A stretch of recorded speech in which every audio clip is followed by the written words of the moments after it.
안녕하세요, 북스런 카페 여러분. 자, 오늘은 저번 시간에 이어서 중국 근현대사 강의를 이제 진행을 해볼까 합니다. 자, 중국 근현대사 부분은 제가 이제 강의 파일을 카페에 올려놨거든요. 그래서 그거 다운받아 보셔갖고 이제 교재로 이렇게 보시면 될 것 같아요. 자, 요거 이제 그 중국 근현대사 넘어가기 전에 중국 근현대사 시각 관련된 내용을 이제 예전에 한번 시험문이 나왔는데 이게 이제 예전에 나왔던 문제이기 때문에 나올 가능성은 좀 없어요. 요즘에는 주로 이제 시각보다는 주로 이제 사건이나 이런 위주로 이제 나오기 때문에 어, 볼 필요는 없지만 전반적인 흐름은 이제 좀 이해할 필요는 있을 있어야 될 것 같아서 제가 이제 여기다 실어놨거든요. 그래서 그 여기 보면 예전에는 저도 이제 뭐 아랍부터의 흐름을 되게 강조했잖아요. 그래서 태평천국, 의아단, 신해혁명 이렇게 이제 했는데 개혁개방 이후부터는 체제 안에서의 개혁을 이제 강조하는 과정에서 위로부터 흐름과 아래로부터 흐름을 동시에 중시 여기는 그런 흐름들이 형성이 됐거든요. 그래서 이 아래로부터 흐름뿐만 아니라 위로부터 흐름을 이제 강조하는 어떤 흐름들이 일어났어요. 그래서 양무운동, 범법자강운동, 청조신정, 강서신정이죠. 이렇게 이제 이렇게 했는데 시험 문제는 여기에서 많이 나오더라고요. 여기 그래서 뭐 체제 안에서의 개혁 이런 것들을 되게 강조했고 최근에는 이제 중국에 가갖고 이제 공부하신 그 교수님들이 많기 때문에 이런 측면에서 상당히 강조되고 있다. 이렇게 이제 보시면 되고요. 그 다음에 이 아래로부터 흐름 같은 거 보면 태평천국은 뭐 시험 문제 한 문제 나왔나? 그리고 의아다는 한 두 문제 나왔고 신해혁명은 한 세 문제 나온 것 같아요. 예, 요 정도. 자, 그래서 이제 이런 그 판단 보시면 될 것 같고요. 자, 요거는 그냥 대충 보세요. 그냥 요런 게 있구나 하고 이제 흐름만 적어 놓는 거고 제가 이제 파악하려고 적어 놓은 거고요. 자, 그 다음에 쭉쭉 넘어가서 자, 아편 전쟁부터 이제 들어가 보겠습니다. 아편 전쟁은 이제 보통 제1차 중형 전쟁이라고 하거든요. 왜냐하면 이제 아편 전쟁을 해버리면 마치 이게 아편 때문에 일어난 전쟁인 것처럼 생각할 수 있잖아요. 물론 아편을 이제 매개로 해서 일어나긴 했지만 이 엄연히 영국의 어떤 제국주의 침략이잖아요. 그러다 보니까 영국의 제국주의 침략성을 부각시키지 못한다 해가지고 이걸 1차 중형 전쟁 또 제2차 아편 전쟁을 제2차 아편 중형 전쟁 이렇게 이제 부르게 되는데 그냥 여기에서는 그냥 우리가 흔히 알고 있는 그냥 아편 전쟁으로 부르겠습니다. 자, 이 아편 전쟁은 여러분들 알다시피 아편 무역 때문에 일어났잖아요. 아편 무역. 예. 그래서 이 아편명이 왜 일어났냐? 이걸 이제 보려면 일단 17세기 이후에 무역의 흐름들을 좀 볼 필요했는데요. 자, 일단은 여기 보면 17세기에서 18세기 때까지 영국의 동인도에서와 공인 간의 무역이 있죠. 이걸 편무역이라고 해요. 보통. 그래갖고 이제 영국은 이제 그 독점회사인 동인도에서와 그다음에 청나라는 공행 같은 이제 독점회사가 서로 이제 나가서 무역을 했던 그런 체제였죠. 예. 그래서 이제 이렇게 있고요. 자, 그래서 이 원미님하면 잠깐만 17세기인가?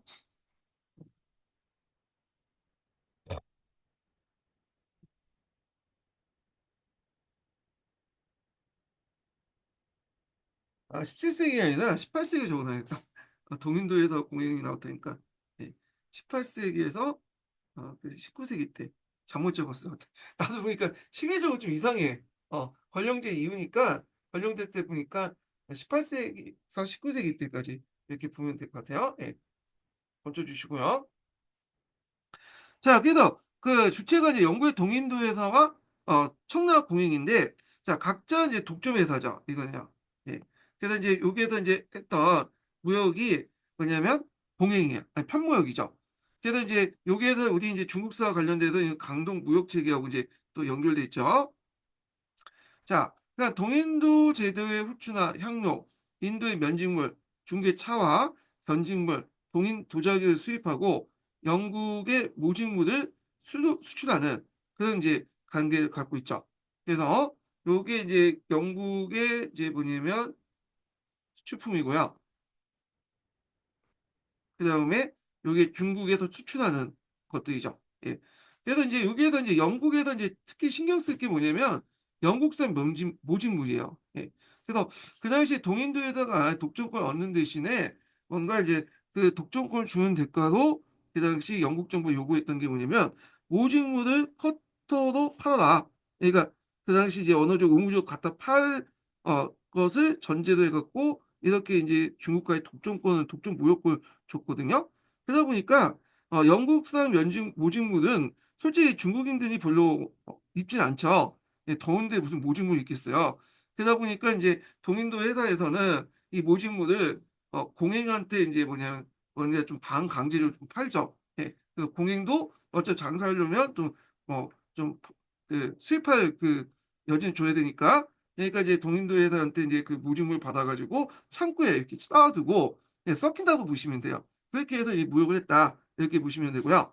자, 그러면 인제 여기에서 이제 수출 수입품 중에 어느 게 잘 많이 팔렸냐 하면 당연히 중국의 물품들이 많이 팔렸어요. 차라든지 전직물, 도자기 이런 것들이 인제 많이 팔렸고, 특히 인제 중국의 차가 그 당시에 인제 그 영국인들에게 상당히 인기가 많았잖아요. 예. 특히 영국 같은 경우에는 인제 산업혁명 시기이기 때문에 그 당시에 이제 차 같은 거는 각성국가가 있죠. 그래서 이런 것 때문에 이제 차를 많이 마셨어요, 노동자들이. 그러다 보니까 이 당시 인제 중국의 어떤 물품들이 많이 가다 보니까 어 여 영국에서 들어오는 물건보다도 더 많으니까 그다음에 수입 초과로 해서 그다음에 영국의 은이 중국으로 이렇게 들어가는 그런 현상들이 일어났다, 이렇게 이제 보시면 되겠습니다. 그래서 인제 이걸 이제 극복하려고 동인도에서 갖다 판 것이 뭐냐면 아편이죠. 예. 그래서 이 아편 무역은 좀 이따 다시 좀 얘기를 해 볼게요. 자, 그 당시 동인도 회사 당시에 독점 시대 때 무역 형태를 보면요. 자, 여기에서 이제 주요 인제 무역 회사는 동인도 회사죠. 동인도 회사. 예. 동인도 회사와 청라 간의 공행상인 간의 무역이 주요 담당이었고, 주로 인제 동인도 회사는 의무적으로 이 모직물을 인제 갖다 팔고, 주로 인제 앞에 공행상인들이 이제 사 줬어요, 그거는. 예. 계속 무역을 하려고 하면 그런 것들이 이제 필요하니까 사준 거고, 그래서 이제 주로 중국산 차를 가지고 오는데 주로 이제 했다. 그래서 이 동인도 회사 같은 경우에는 형식적으로는 아편무역은 하지 않아요. 그렇지만 요 사무역이나 지방무역을 통해서 간접적으로 이렇게 관리했다, 이렇게 보시면 되겠습니다. 자, 그렇지만 이제 동인도 회사 독점 시대에도 동인도 회사 외에도 사무역도 있고 지방무역도 있었어요. 예. 그 사무역은 뭐냐면 이 동인도에서 직원이 배 일부를 빌려 갖고 자신의 화물이나 위탁받은 화물을 싣고 사기를 추구하는 무역이 사무역이고요. 지방무역 같은 경우에는 뭐냐면 일반 상인들, 그러니까 자유상인들이 동인도 회사의 허가를 맡아서 무역하는 형태죠. 그래서 주로 인제 이런 지방무역 상인들이 주로 나중에 아편무역에 종사를 해요. 그래서 이들은 인제 뭐냐면 중국에서 여러 가지 물건들을 떼오고 갖다 팔지만 유일하게 이제 팔지 못하는 물건도 있었어. 그게 뭐냐? 차예요, 차. 그래서 차 같은 경우에는 아예 이제 무역이 금지돼 있어. 이 차는 어디? 동인도 회사에서만 취급할 수도 했고요. 자, 그래서 인제 이런 식으로 이제 무역 형태가 있었다, 이렇게 이제 보시면 되고, 또 지방 무역 같은 게 특징은 뭐냐면 유럽과의 무역은 종사하지 않아요. 그래서 중국, 동남아 제국 간의 무역. 그러니까 인제 역외 무역이 아니라 중국과 동남아 하나 묶는 역내 무역, 그러니까 아시아권의 무역에서만 하고, 그 당시 차나 그다음에 영국이나 유럽 같은 데 무역에서는 주로 이 동인도 회사가 담당했다, 이렇게 이제 보시면 되겠습니다. 자, 이런 무역 체제는 당연히 자유상인들 입장에 볼 때는 상당히 이제 뭐냐면 불편한 거죠. 불만이 많을 수밖에 없고. 자, 그래서 이제 나중에 인제 영국에서 19 세기 초반대에 자유무역이 확산되잖아요, 자유주의가. 그러면서 점점 이제 뭐냐면 독점권 폐지 요구를 하게 되고, 결국에는 인제 뭐냐면 동인도 회사의 무역 특허권이 폐지됐다, 이렇게 이제 보시면 되겠습니다. 그래서 아편 전쟁이 일어날 당시에는 동인도 회사가 있긴 있지만 동인도 회사가 이제 무역 독점권을 갖지 못하고 일반 자유상인들과 함께 하나의 인제 무역 플레이너로서 무역업자로서 활동했다. 그 정도 보시면 될 것 같아요. 자, 상강무역 볼게요. 자, 상강무역은 앞에서 인제 여기 편무역할 때 이 마지막 이제 청나라가 차 도적이 많이 가니까 이 은이 많이 유출됐잖아요. 그러니까 이제 18세기 때 정확한 말하면 이 19세기 후반대죠. 후반때부터 시작된 그 무역이 상강무역이에요. 상강무역은 요때 인제 영국과 청 사이에 누굴 끼죠? 인도를 끼죠, 인도. 예. 그래서 인도를 끼는데 어떻게 하냐면 영국이 이제 인도한테 면직무를 주고 그리고 인도는 여기에서 이제 청나라 아편을 팔고 그리고 인제 요게 이제 아편을 이제 팔고 여기에서 청나라가 인제 여기에서 인도에서 은을 주면 이 은이 다시 면직무를 받은 대가로 영국에 이렇게 들어가는 그런 건이죠. 그러면서 이 아편이 점점 늘어나면서 청나라의 차 수입보다 훨씬 더 늘어나게 돼요. 그러면서 이런 식으로 인도가 이렇게 끼운 그 상강무역을 통해서 영국은 그 당시 청나라에서 이제 보냈던 다시 자신의 은을 자신의 은이라고 부르는 근데 청나라에서 창 차를 팔고 줬던 은을 다시 이런 경로를 통해서 회수를 했다. 이렇게 이제 보시면 되겠습니다. 요게보다 요쪽을 인제 맞죠? 자 그래서 이런 식으로 있고 요 아편 무역에 종사하는 사람은 공식적으로 인제 뭐냐면 앞에 근데 동인도 회사 상인들이 아니고 이거는 뭐냐면 주로 자유상인들이 인제 주로 했는데 물론 이제 동인도 회사 상인들도 일부 이제 몰래 갖다 했겠죠. 예. 그리고 동인도 회사는 인제 표면적으로 나서진 않고 자유상인들은 이제 옆에서 관리 감독하는 아편 무역 관리 감독하는 그런 것이었다. 이렇게 이제 보시면 되겠습니다. 자 그러면 인제 그 아편 무역의 인제 결과 그 당시 어떤 결과가 일어났나 하면 일단 영국 상인들에 의해 아편이 대거 유입되면서 아편 흡입 풍습이 순식간에 중국 본토에 확산이 돼요. 그러면서 중국의 은이 아편 대금으로 대량 유출됐다. 이렇게 이제 보시면 되겠습니다. 그래서 인도를 거쳐 가지고 영국으로 이렇게 들어가게 됐다. 이렇게 보시면 되죠. 자 이 아편 무역의 결과를 보겠습니다. 아편 무역의 결과가 요번에 시중에 나왔죠. 자 경제적으로 보면 그 당시 19세기 때 초에 중국 은이 영국부터 초가 유입되면서 그 당시 이제 아편 수입이 확대되면서 이제 들어왔던 은이 다시 영국으로 빠져나가죠. 예. 그러면서 중국이 상당히 경기 침체와 이런 정체 위기에 빠지게 되고요. 특히 이제 그 당시 중국은 청나라는 은본위 국가였잖아요. 세금도 의존하는 내죠. 이 지정금제. 자 그래서 이 동전의 가치가 폭락하면서 물가가 상승되고 국가 재정이 악화돼요. 예. 자, 요걸 좀 이해해 볼 필요가 있는데 요거는 요번에 기출문제에 나왔던 거죠. 자, 왜 동전의 가치가 이제 폭락하냐 하면 여기는 은본위 국가지만 그렇다고 해서 동전을 사용하지 않았 사용한 건 아니에요. 사용하지 않은 건 아니에요. 그래서 이제 은이 있고 은 한 장당 이 은 항을 기준으로 해 갖고 동의 가치가 결정되기 때문에 은본이라고 하거든요. 동도 같이 사용했어, 동전도. 예. 그러니까 동전이 은 한 장당 몇 문이었냐면 1,000문이었어요, 원래는. 그래서 이제 일반 서민들이나 이런 사람들은 인제 뭐냐면 은을 이제 소유하는 게 아니라 동전을 많이 소유했기 때문에 이 동전을 가지고 은으로 환산해 가지고 이게 세금을 냈거든요. 자 근데 이게 이제 은이 많이 빠져나가니까 은의 가치가 올라가게 되는 거야. 예. 동전 가치는 더 떨어질 수밖에 없겠죠. 그러면서 이 아편 무역 결과 은 한 양당 이게 1,500 문이 이게 형성이 되죠. 1,500 문. 예. 그래 갖고 인제 서민 입장 볼 때는 이게 공정의 가치가 떨어지다 보니까 세금 부담이 어떻게 돼서 더 늘어날 수밖에 없죠. 요게 이제 물가가 이제 인상이 됐으니까 요걸 기준으로 하는 거예요 지금. 왜냐면 은은 대상인들이나 일단 뭐 고위직 관리들 뭐 이런 사람들이 많이 갖고 있긴 하지만 대부분 일반 평민들은 동전을 가지고 생활했거든요. 그러다 보니까 물가도 인상하고 그다음에 세금을 낼 때도 뭐냐면 똑같은 은 뭐 한 장이라도 예전에는 1,000 문을 내야 되는데 이젠 1,500 문을 이렇게 내는 거야. 자 그러다 보니까 상당히 이제 뭐냐면 국가 경제가 파탄될 수밖에 없고 그다음에 또 그 당시 인제 그 정부의 재정 수익의 제일 큰 역할을 했던 게 염상들에 들어오는 이제 뭐냐 판매 수익이네요. 염상들이 인제 소금 전매권을 얻는 대신에 막대한 돈을 정부한테 갖다 준 건데 근데 이제 서민들이 이렇게 이제 뭐냐면 물가가 높아지고 하다 보니까 이게 이제 소금을 잘 안 사죠. 그러다 보니까 염상이 파산이 돼요. 자 그래서 이런 등등해 갖고 결국에는 국가 재정의 악화를 불러일으켰다. 자 요거 내용이 예전에 기출문제에 나왔어요. 예. 그래서 아편 전쟁 결과 재정적인 어떤 그 영역 결과 두 개 나왔잖 한 개 쓰라고 나왔나? 하여튼 이런 것들이 시험에 나왔으니까 좀 기억을 해 두시면 되겠습니다. 예.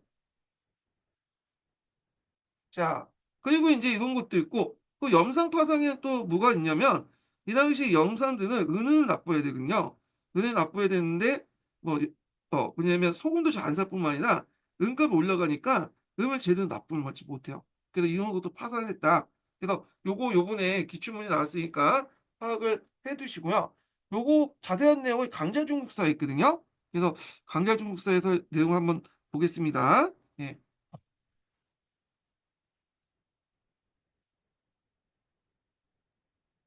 자, 심화교재 펴 보시면 여기 몇 번을 보시냐면요. 1390 번을 볼게요. 요번에 기출에 나왔던 거요.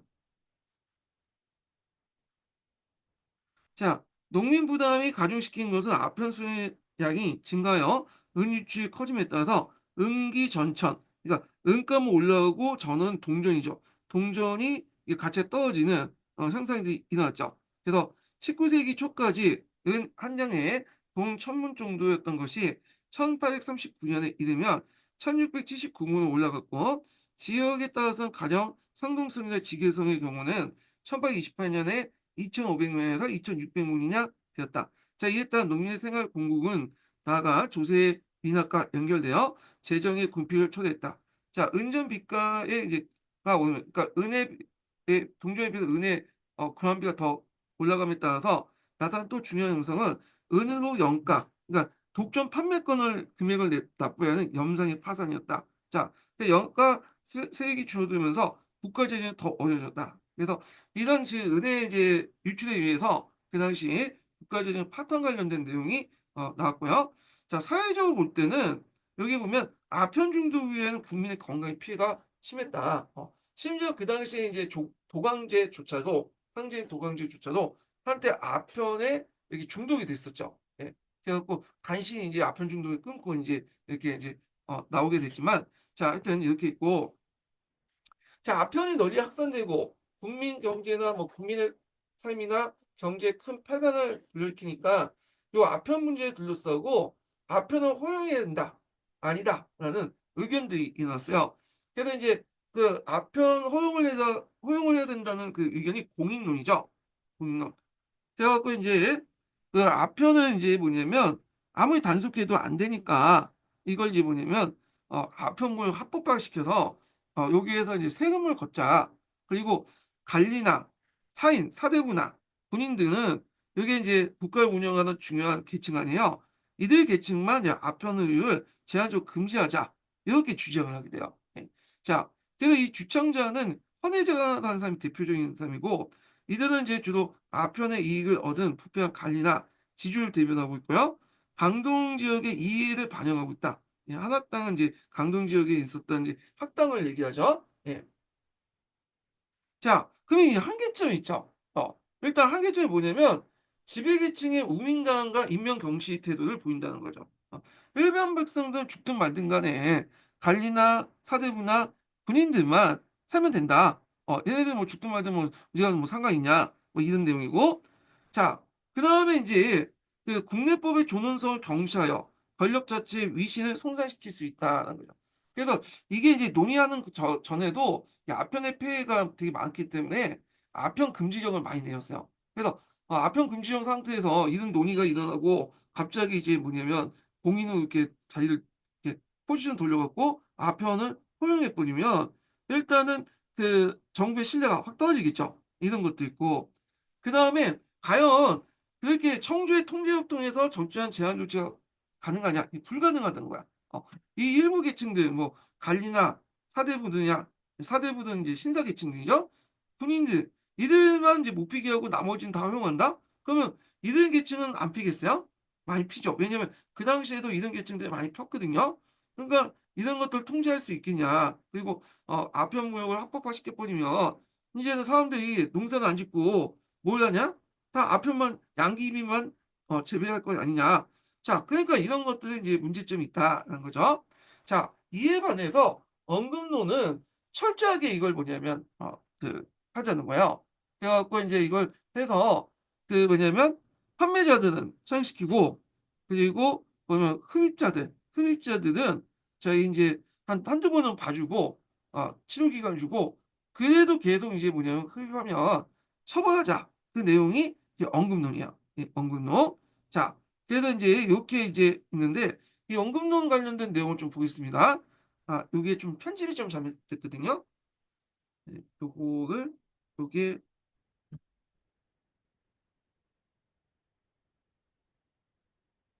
여기도 넘어가야 돼요. 네, 연금론 내용이야. 네. 요거 다시 잘못된 거는 나중에 수정해서 이제 다시 올려놓을게요. 자, 그래서 이제 아편 중독자에게 교정 기간을 주고 그 당시 치료를 받게 해서 아편 수입을 전면적으로 금지하자는 주장이죠. 그래서 현실 정책 불만을 품고 있는 개혁적인 지식분야들, 특히 이제 공양학파의 경세 치용인데, 공양학파는 전 시간에 얘기했을 거예요. 19세기 때 대내적인 위기 상황이 처해지자 그 당시 그 공양학을 연구했던 학자들이 이제 경제적 성격을 띠게 됐는데, 이때 이제 현실 문제에 적극적으로 개입하면서 이제 그 여러 가지 개선 문제점을 개선하고자 하는 학자들, 이 공양학파들 학자들이 되게 많았다고 했죠. 그래서 그때 이제 공양학자들 대표적인 사람 보면 항자자, 공자집, 임치석, 위원 이런 사람들이야. 그래서 여기 예문에 나와 있는 항이라는 사람은 여기 이제 요쪽이죠. 예. 항이라는 사람은 어떤 사람이면 항자들을 얘기하는 거야. 그 다음에 공자진도 유명하고요. 그다음 우리가 이제 임치사 아시죠? 예, 아편무역 때 흠자 대신으로 보내줬던 사람, 이런 사람들. 자, 이런 사람들 언급력을 주장해요. 결국에는 이제 도광제가 어떤 결정을 했냐면, 임치서의 의견을 듣고 나서 임치서 많이 맞다. 그래서 강주 지역에 그 당시 흠차 대신으로 황제의 특별 명령을 받고 내려간 대신들 흠차 대신이라고 하잖아요. 예. 자, 그래서 이제 임치서의 조치를 보겠습니다. 이거 임치서 조치를 제가 뺐는데, 이거 너무 많이 뺐네. 편집하다가. 이거 좀 집어넣어야 될 것 같아요. 문맥이 안 맞아. 네. 여기 이제 뺐는데, 잠깐만요. 제가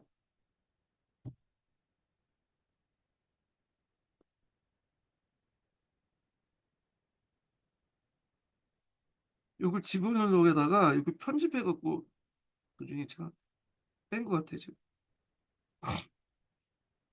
음,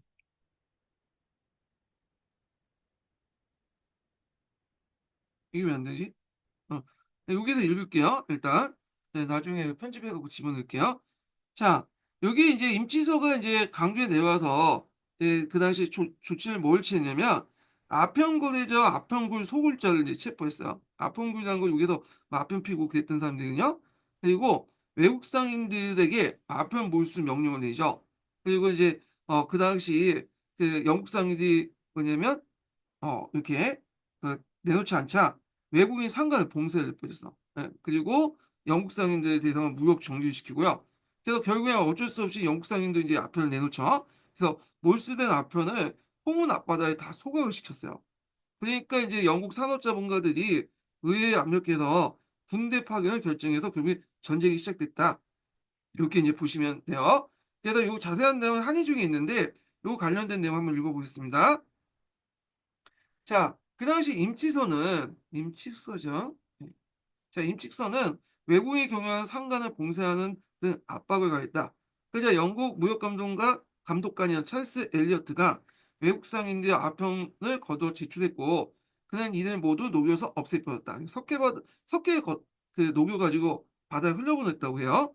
자, 그래서 서약서 제출 문제가 마무리되지 않은 상태에서, 서약서라는 것은 이제 뭐냐면 요거 너네도 앞으로 아편 무역 하지 말도록 이렇게 하고, 만약에 다음에 아편 무역하면 극형을 처해도 한마 의의를 제기하지 않는다. 그 내용이었거든요. 자, 이 아는 상태 이 소식이 전해지자 영국 산업자본가들은 중국의 무역에 자유를 침해했다. 아, 그래서 사유재산을 몰수했다. 아편 사유재산을 본 거죠. 비난하면서 영국 정부가 위에 압력을 가했다. 결국 영국 정부는 10월에 원정군 파견을 결정했다는데, 자, 이게 이제 아편 무역을 이제 아편 전쟁을 하기 전에, 이게 원정군 파견하기 전에 위에서 이게 포격을 붙였거든요. 그래서 가만히 봐도 이제 영국의 위원들을 봐도 이게 자국 상인들이 잘못한 거예요. 그걸 어떻게 아편을 갖다 팔아요? 예? 그 당시 영국 같은 경우에도 아편 무역 다 금지돼 있고 그랬는데, 그렇지만 이제 결국에는 그 당시 이제 보수당이 앞장서 갖고 결국에는 이게 가결을 해 갖고 이제 처리했죠. 예. 그때 뭐 한 몇 표 차이로 간신히 이제 뭐냐면 파견을 결정했다고 그래요. 그래서 이제 이렇게 해서 영국 정부가 원정부를 파견했고, 자, 그다음에 이제 여기에서 이제 요 관련된 내용, 그러니까 영국 의회에서 행한 그랜드스트 연설이 있거든요. 한번 읽어보세요. 이 그랜드스트는 자유당에 있는 사람인데, 여기에서 이제 보면 이게 그 당시 이게 문제가 있지 않냐, 더러운 전쟁이다 하면서 막 비판하는 내용도 있어요. 예. 그래서 이때 아편 전쟁 하기 전에 영국 안에서도 영국 상인들이 그 아편 갖다 파는 거를 상당히 비판적으로 봤다는 거죠. 예. 그럼에도 불구하고 의회에서는 찬성 270일, 반대 260일이라는 근소한 차이로 가결해서 결국에는 군대를 파견했다. 이렇게 보시면 되겠습니다. 자, 아편전쟁 과정을 보겠습니다. 자, 아편전쟁 과정을 보면요. 일단 영국의 원정군이 파견되고요. 그 당시 이제 천비 조약을 강요하고 홍콩을 강조하면서 영령을 선포하죠. 홍콩이 이때 이미 이제 이렇게 영국에 점령을 했고, 이렇게 홍콩은 홍콩섬을 얘기해요. 자, 그 다음에 이제 청나라 기선을 파견했지만, 기선 사람이 있습니다. 기선이라는 사람을 파견했지만 실패했고, 그 다음에 이제 뭐, 원래 폰티조로 고치되고 엘리어트는 호문을 공격해서 강주 하약을 체결하고, 그리고 안돼, 밑에 이제 중앙정부가 계속 말을 안 들으니까 양자강 유역을 점령했죠. 결국에는 양자강 유역이 이제 뚫리니까 어쩔 수 없이 남경조약을 체결했다. 요 과정들 있고, 그 과정에서 이 민중투쟁이 있었는데, 그 대표적인 민중투쟁이 3.16 투쟁이죠. 그래서 요 3.16 투쟁에서 이제 뭐냐면, 요거 사건 내용은 여기 있으니까 이제 각자 보시고, 여기에서 이제 어떤 그 인식을 갖게 됐냐면, 백성은 간을 두려워하고 간은 양기를 두려워한다. 게다가 이제 이걸 바탕으로 나중에 배운동, 반제국지 운동의 바탕이 되었다. 예, 이런 것도 있고, 이게 나중에 또 태평천국 운동과 연결되는 그런 것들이죠. 그래서 3.16 투쟁 한번 읽어보세요, 이거. 예. 자, 그래서 이제 결국에는 이제 이렇게 해서 불평등 조약을 맺게 되는데, 이게 이제 난징 조약이에요. 그러면 난징 조약 내용을 이제 좀 보겠습니다. 자, 난징 조약은 이제 주요 내용을 이제 보면요. 본 조약인 난징 조약과 함께 또 이제 부속 조약이었던 그 오구 통상 장정, 호문 조약 이런 내용으로 구성이 됐어요. 그래서 이제 본 조약인 난징 조약을 보면, 자, 일단 홍콩의 한양을 보겠습니다. 홍콩의 한양. 자, 홍콩은 이제 크게 홍콩 섬이 있고, 그다음에 홍콩성 바로 앞에 구름반도가 있죠. 그 구름반도 그 옆에 신기라는 곳이 있어요. 그래서 요게 이제 홍콩 지금의 구성인데, 홍콩섬은 요때 넘어갔어요. 홍콩섬은 앞에서 아편전쟁 과정에서 영국군이 점령했던 섬이죠. 그래서 여기를 하장을 했고, 여기가 이제 뭐냐면 난징조약 때 이제 하장을 했고, 나중에 북경조약 때 요 구릉반도도 넘어갔죠. 여기 또 하장을 하죠. 그러다가 1898년에 신계 조차 조약이 있어요. 이 조차 조약을 통해서 여기 뭐냐면 신계가 99년에 조차를 하게 되죠. 그래서 이게 1997년인데, 요게 이제 그 시간이 되니까 요걸 이제 영국이 중국한테 넘겨주고, 그다음에 넘겨줄 때 요건 구룡반도하고 홍콩섬 하나가기 때문에 조차가 아니잖아요. 넘겨줄 필요 없는데도 그냥 요거는 그대로 이제 뭐냐면 또 영국이 그 중국의 일부 양제 학습을 받고 넘겨줬죠. 왜냐하면 요것만 있다간 도시기능을 제대로 운영하지 못하다 보니까 이렇게 넘겨줬는데, 자, 하여튼 여기에서 최초로 이제 나온 게 홍콩성을 한양 관련된 내용이 난징 지역에 있다. 이렇게 보시면 될 것 같고요. 그 다음에 5개 항구를 개항해요. 강주, 복주, 함운, 영파, 상해. 그중에 상해 같은 경우에는 대단히 조그만 어촌에 불과한데, 이게 개항되면서 이제는 그 중국에서 두 번째인가? 첫 번째가 중경이라고 하더라고요. 네, 두 번째 큰 그 도시가 됐고, 봉행이 폐지되고요. 배상금 지불, 수출 상품에 대한 적정 관세 부과, 그 다음에 아편을 공인했다. 물론 아편이라는 것을 명시하진 않았어요. 예, 명시하지 않았고, 그렇지만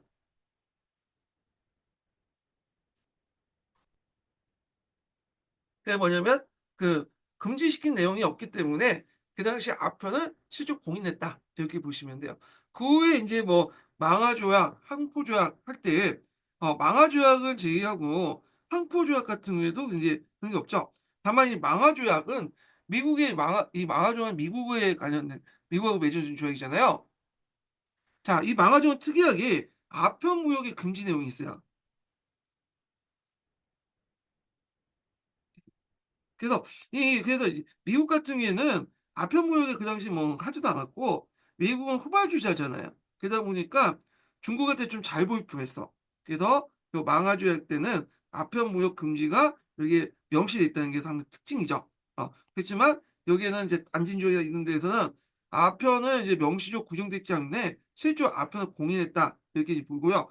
실제로 이제 아편이 이제 명시화돼서 공인된 것은 명시화된 거는 뒤에 이제 북경조약 때요. 북경조약 때. 근데 여기에서는 명시적으로 규명되어 있지 않기 때문에 실제로 아편을 공인을 했고 명시하게 된 것은 뒤에 이제 조약이다. 이렇게 보시면 되겠습니다. 자, 그다음에 인제 여기에서 인제 또 볼 게 뭐냐면 그 추가 조약이 있어요. 그래서 이제 일종의 인제 난징 조약의 보조 조약으로 인제 볼 수 있는데요. 이게 오구 통상장정 뭐 호문 조약 이렇게 인제 그 개념들이 있다는 그런 그 조약들인데 자 여기에서 인제 주요 이제 우리가 생각하는 영사재판권, 체육대우, 관세자주권, 관세자주권이 상실했다는 건 뭐냐면 협정관세죠. 협정관세. 그래서 이제 중국에서 수입품이 들어올 때 이 수입품을 자주적으로 관세를 부과하는 게 아니라 상대국과 협정을 해 가지고 관세를 부과하는 거다. 근데 이게 쌍방협정이면 이게 불평등한 게 아니라 중국에 들어온 수입품만 하는 거잖아요. 그러니까 편무적이죠. 그렇기 때문에 이게 이제 뭐냐면 불평등한 요소가 있다. 이렇게 이제 보시면 되고요. 그다음에 조계를 인정하고 그다음에 통상항구의 군함을 파견할 수 있는 권리를 확보하는 등 인정한 불평등 조약이다. 그래서 보통 이 난징 조약하고 추가 조약 합쳐서 그냥 이렇게 다 난징 조약으로 편입해 갖고 이제 보죠. 왜냐하면 추가 조약 해봤자 이제 난징 조약 부속 조약이기 때문에 그런 거고. 자 이렇게 해서 이제 이 난징 조약은 이렇게 이제 뭐 체육대회라든지 영사재판권이라든지 관세자 주권 상실 등등등 이렇게 상당히 불평등한 요소들이 많다. 불평등한 조약이죠. 그래서 이렇게 1840년에 불평등 조약을 한번 맺고 나니까 그 후의 나라들도 요 영국과 청나라를 모델로 해 갖고 동아시아 국가를 침략할 때 불평등 조약을 맺게 된 거죠. 그러니까 영국이 그런 모델을 만들어 줬다. 이렇게 이제 보시면 되겠습니다. 자, 그다음에 인제 그 후에 이제 뭐 망아조약하고 황포조약 이런 것들을 인제 또 맺게 돼요. 그래서 이제 요 망아조약, 황포조약은 특징이 뭐냐면 기독교 선교를 인정했다. 물론 이제 요때 기독교 선교는 개항장 안에서만 기독교 선교를 인정한 거고 내지까지는 인정하지 않았어요. 이건 내지는 나중 얘기고요. 자, 그래서 있고 그리고 망아조약 때 인제 좀 눈여볼 게 뭐냐면 미국이 요 아편무역 금지를 명시했다 정도 요즘만 기억을 해 두시면 되겠습니다. 자, 그다음에 이제 여기 넘어가서 영향을 볼게요. 자, 아편 전쟁, 제1차 아편 전쟁의 패배의 결과 중화 사상이 후퇴되고 강동 체제가 붕괴됐고 양무 운동과 반기독교 운동에 큰 영향을 줬다. 이 반기독교 운동은 나중에 좀 얘기하겠습니다. 그래서 중국이 세계 자본주의 체제에 편입되면서 반식민지화시 됐다. 그래서 이때 반식민지화는 식민지는 아니지만 거의 식민지 준하는 역할을 했다. 이렇게 해석을 하시면 돼요. 서양의 상품 시장, 원료 공급처에 전락되고 국민 경제에 심각한 타격을 줬고 제국주의의 어떤 세계적인 확산을 가속화시켰다. 이렇게 보시면 되고 옆에 이제 아편 전쟁 추이에 있는데 한번 쭉 이렇게 보시면 되겠습니다. 자, 그다음에 제2차 아편 전쟁을 볼게요. 자, 요때 이제 제2차 아편 전쟁 관련된 내용인데 여기 보면 배경을 보면요. 개방에 따른 청의 소극적 태도, 정통적 외교 정책 고수하는 입장이 통상 선교의 학대, 대등 외교를 주장하는 영국의 입장과 대립한다. 그래서 정통적 외교 관계라는 것은 평등한 어떤 만국공법의 관계가 아니라 이제 종전의 조공 채권 관계 같은 거 있죠.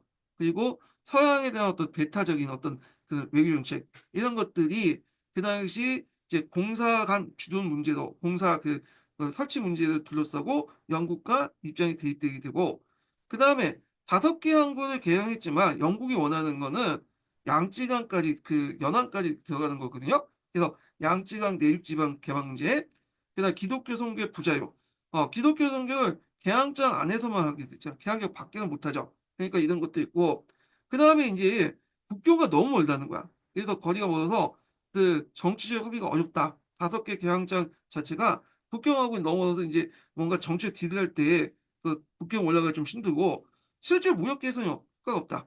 그래서 이 중국의 자체적인 토퍼 사업도 있다 보니까 영국의 면제품이 여기 시장을 뚫지 못하는 거야. 예. 그래서 영국이 원하는 만큼의 어떤 그런 시장을 개방해서 얻었던 영국 시장을 개방해서 얻으려고 했던 영국의 그 얻으려고 했던 이득이 별로 없었다. 시장을 얻어 개방해서 영국이 얻으려고 했던 이득이 기대만큼 없었다. 이렇게 이제 보시면 되겠죠. 자, 그래서 이제 이렇게 있고 결국에는 이제 그 엘로 사건과 프랑스 선교사 사건을 계기로 해가지고 이제 뭐냐면 뭐예요? 전쟁이 시작됐죠. 예. 그래서 이제 엘리오 사건하고 프랑스 선교사 사건에서 전쟁이 했는데 요 관련 그 내용을 한번 읽어보겠습니다. 예. 네.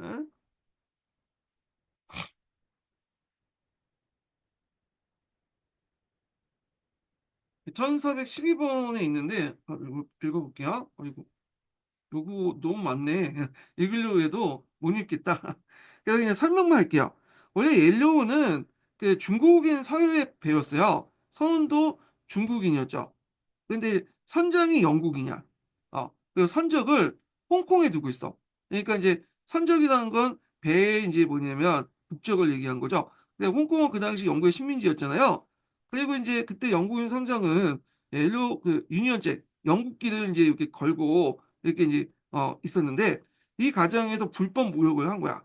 그래갖고 그때 청나라 그 군인들이 들어가고 간원들이 들어가서 이제 조사를 하는 과정에서 그 당시 이제 뭐냐면 그 영국 국기를 내렸어요. 그래서 이런 것들이 문제가 돼가지고 이제 영국이 항의를 하면서 이제 전쟁이 시작됐고, 근데 이거는 그냥 명분에 불과한 거고, 실제로 전쟁을 하려고 할 때 뭔가 구실이 생긴 거죠. 그 다음에 이제 프랑스 선교사들이 이제 뭐냐면 이렇게 이제 사회 사건이 일어나는데, 얘네들은 이제 뭐냐면 저기 내 집까지 갔다가 그 뭐냐면 그때 지방 그 지방민들하고 갈등이 있어갖고 그걸 잡혀서 이제 죽게 됐는데 자 이런 등등 해가지고 결국엔 영프 연합군들이 중국을 공격해 들어왔죠. 예. 그래서 중국의 강조를 점령하고요. 그리고 탱징을 공격하겠어요. 그래서 영프 연합군이 강조를 점령해서 연합군 위원회를 이제 여기 만들어서 여기에 군사행정을 이제 실시하고 그다음에 그 탱리의 앞바다에 가면 대구 부대가 있어요. 이 대구 부대를 점령하고 탱진을 공격했는데 그래서 이때 탱진 조약을 맺게 돼요. 탱진 조약을. 자, 탱진 한자로 옮겨주면 천진이죠. 천진. 자, 천진 조약의 내용을 보면 외국 공사의 베이징 주재, 그다음에 외국인의 자유로운 내륙 여행과 양자강 개방, 그리고 기독교의 포교 자유. 그러니까 이제 개항장 외에 내륙까지도 이제 기독교 포교할 수 있도록 허용해주고, 그다음에 10개 항구가 더 추가로 개방되고요. 그다음에 영사재판권 확대, 배상금 지불 이런 것들을 했다. 자, 근데 이제 이 청진조약을 이제 체결하는 과정에서 그 당시 이제 비준 문제로 또 갈등을 하게 돼요. 그래서 그 당시 청해 황제가 이 비준을 거부하거든요.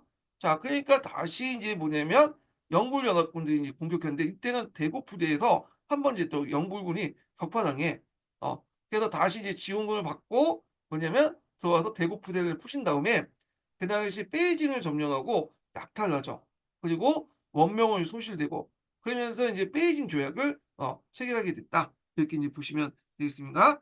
자, 이 북경 조약은 종전의 청진 조약이 이제 뭐냐면 플러스한 조약이라고 보시면 돼요.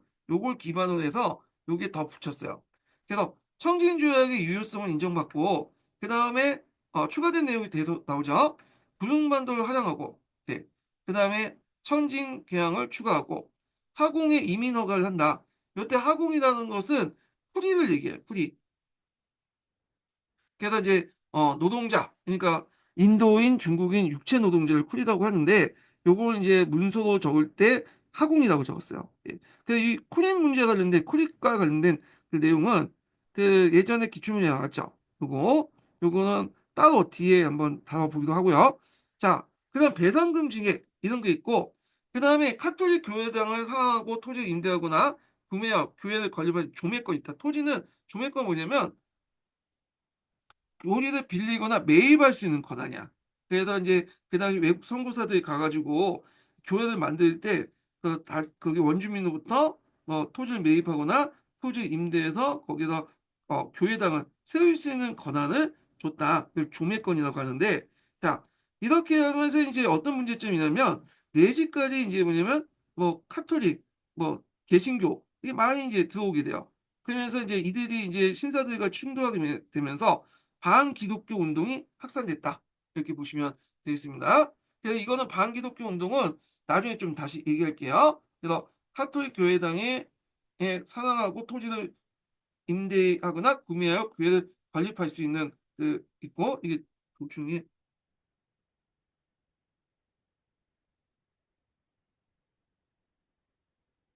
어 다시 좀 이렇게 할게요. 이게 말이 안 되네.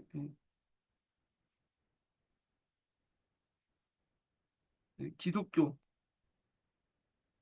교인들이 토지를 임대하거나 구매하여 교회를 건립할 수 있는 것. 예. 그래서 이게 선교사들 이렇게 먼저 다시 적을게요. 제가 이게 했는데 잘못 적어놨어. 말이 안 돼. 이걸 지우시고 지금 음, 여기서 이렇게 해서 이걸 적으시고 선교사들이 토지를 임대하거나 구매할 교회를 건립할 수 있는 그런 권한을 줬다. 그래서 이걸 조매권이라고 하는데, 자 그래서 이제 토지를 빌리거나 매입하는 권한을 누구한테 줬다? 그 당시 이제 그 선교사들에게 줬다. 예, 요렇게 이제 이해를 해주시면 돼요. 요게 기능이 있대요. 이게 네. 테이프 기능인가? 자, 하여튼 이렇게 있고 하이트 기능이 있어. 그 다음에 이제 이때 부속조약으로 맺어진 게 뭐냐면 통상장정 선후조약이 있어요. 통상장정 선후조약. 그래서 요때 이제 아편무역을 합법화 시켰죠. 그 양학이 아니고. 앞에 이제 그 남경조약 때는 아편무역을 뭐냐면 언급을 안 했죠. 그래서 실질적으로 아편무역 인정한 거고, 요거는 아편무역을 명시하에서 이제 했다. 명시화됐다. 이렇게 이제 보시면 돼요. 자, 그리고 이제 관세를 낮추고 해관의 세무를 외국인 협조를 받아서 이제 해라. 그래서 이제 이런 내용인데, 자, 통상정 선호조약은 보통 이제 북경조약의 부속조약이야. 네. 그래서 이제 국경조약 때 아편목을 공식화했다는 것이 요것 때문에 부속조약 내용이기 때문에 그냥 끼워가지고 얘기한 것 같아요. 여기. 자, 그 다음에 이제 러시아가 요 과정에 중재를 줬죠. 그래서 막대한 영역을 얻게 돼요. 토지를. 그래서 아이온 조약을 맺어서 그 당시 이제 흑룡강 이북 지역을 얻게 되고, 대충 이제 여기 있으면 이렇게 있으면 이쪽 지역을 이제 얻게 되고, 그 다음에 국경 지역을 통해서 여기 연해주 지역을 얻게 되죠. 그래서 이제 우리나라하고 이제 국경선을 딱 이렇게 맞닿게 되잖아요. 맞닿게 되는 그런 조약이 아이온 조약, 정확히 북경 조약이죠. 자, 그래서 이제 요 내용들 좀 기억을 해주시면 될 것 같고요. 자, 요거 관련된 내용 강자종국사에 있는데 한번 읽어볼게요. 예.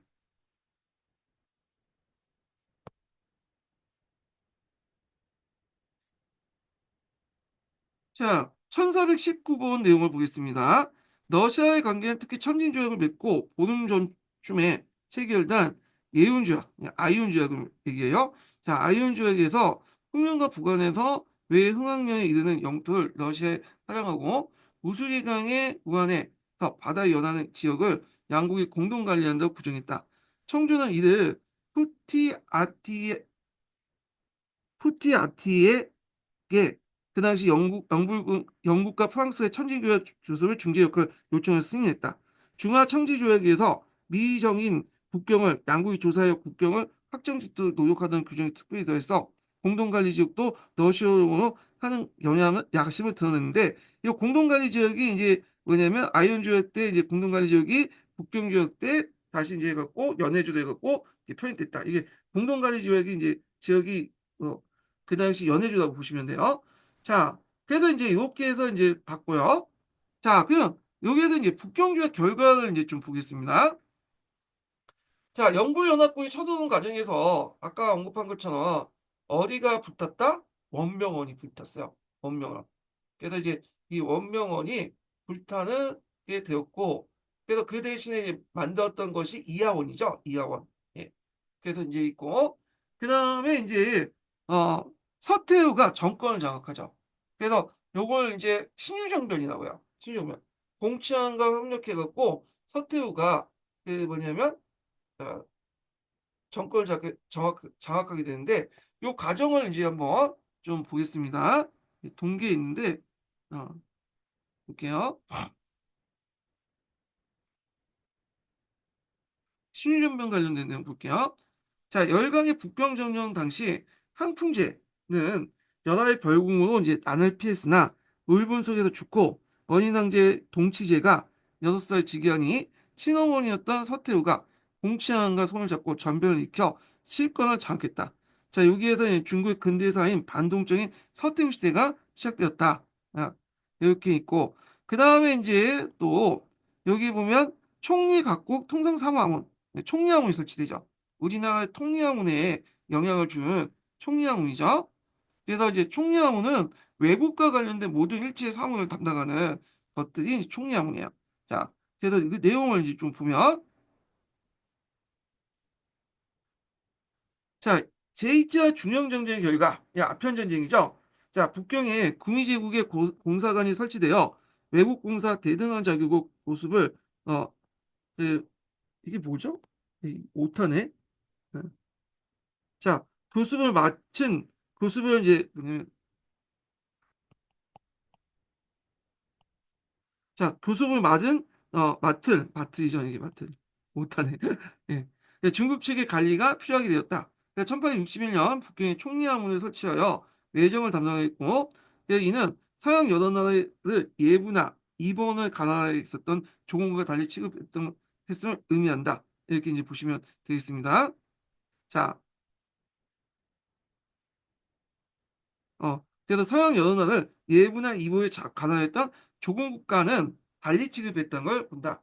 그래서 이제 조공국은 이제 우리가 이제 조선이나 뭐 베트남이나 그런 티벳이나 뭐 이런 것들 얘기하죠. 예, 티벳은 그 당시 그 청나라의 속국이었잖아요. 예, 거기 이제 통치를 받고 있었고, 자, 그래서 이제 이들 나라와 달리 서양은 만국공법에 입각해서 동등하게 처리하는 거죠. 그래서 특별하게 총리함이라는 것을 설치했다. 이렇게 이제 이해를 해두시면 되겠습니다.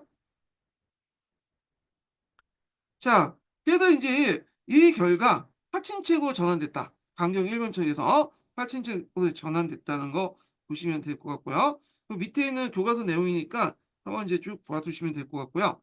자, 그 다음에 넘어가서 태평천국 운동을 이제 볼게요. 태평천국 운동. 태평천국 운동은 예전에 한번 객관식 기출문제 나온 적 있어요. 사지선단에. 그리고 나서 이제 07년 문제에 잠깐 언급됐고 그 외에는 나오지 않더라고요. 태평천국 운동은. 자, 이 태평천국 운동의 이제 배경부터 이제 보겠습니다. 자, 요거 하기 전에 첫 번째는 이제 인증번호 알려드릴게요. 어차피 한 타입밖에 없으니까 인증번호가 91번입니다. 네, 인증번호 91번이에요. 자, 배경을 보면 농민생활 피폐. 아까 말한 은값이 폭등했죠.